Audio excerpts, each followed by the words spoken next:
안녕하세요. 오늘 저희가 같이 살펴볼 내용은요.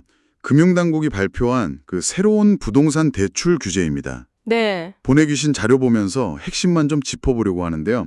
이게 또 어떻게 영향을 미칠지 같이 한번 보시죠. 네, 한번 자세히 들여다보겠습니다. 자, 이번 규제에서 가장 큰 흐름이라고 하면 역시 그 수도권 고가주택, 비싼 집일수록 대출을 더 조인다. 이거겠죠. 맞습니다.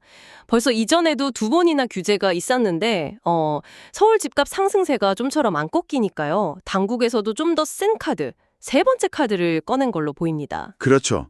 그럼 이제 구체적으로 뭐가 어떻게 바뀌는 건지 바로 한번 들어가 볼까요? 네, 우선 제일 눈에 띄는 건 역시 가격대별로 대출 한도를 딱 정해버린 거, 이거 같아요. 네, 맞아요.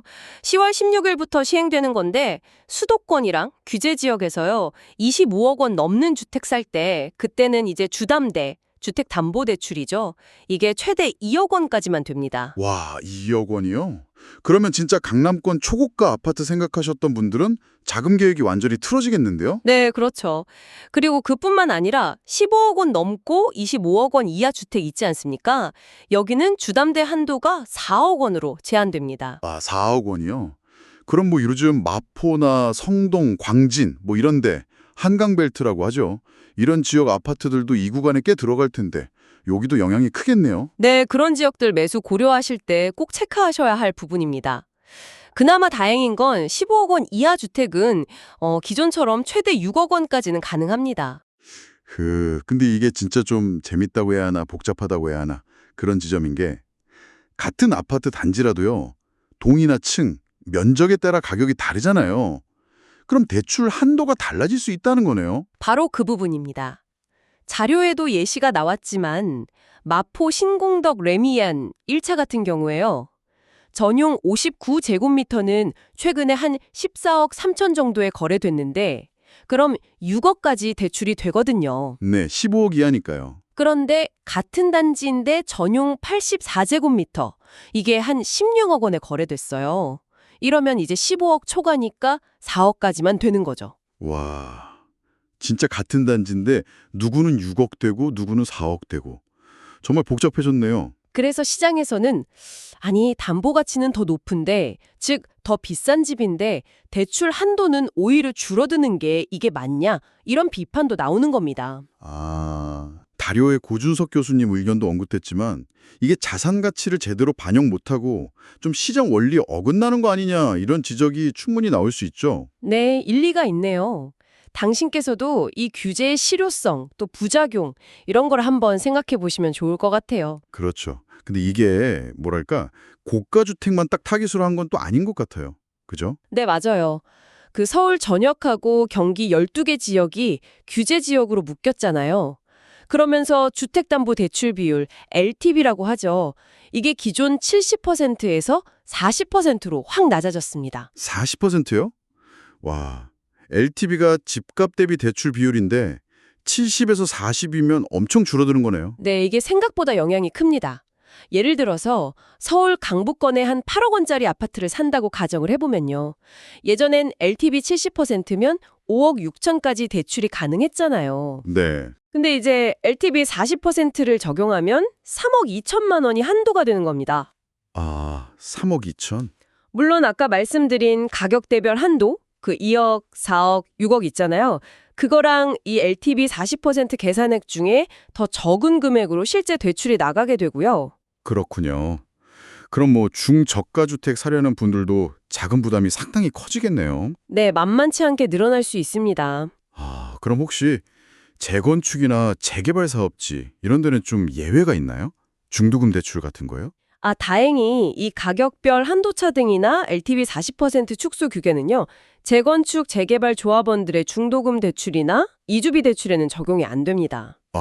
그나마 다행이네요. 네, 그런데 나중에 잔금 치를 때 받는 대출이나 혹은 경매로 집 살 때 받는 경락 잔금 대출, 여기에는 똑같이 적용됩니다. 이건 좀 유의하셔야 돼요. 그렇군요.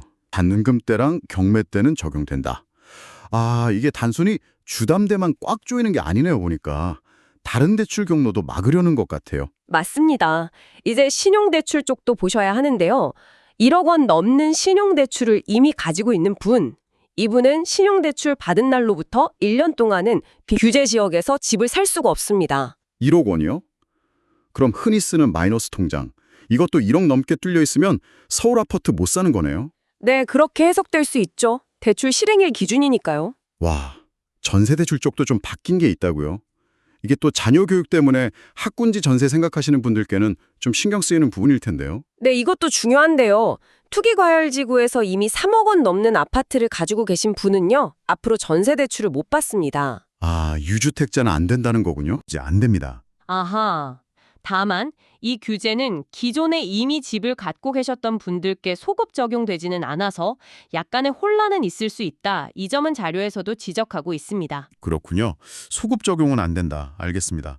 그 외에도 보니까 뭐 사업자 대출로 집 사는 거 맞고 토지고래 허가구역 내 상가 같은 비주택 담보대출 LTV도 40%로 낮추고 정말 여러 경로를 다 막네요.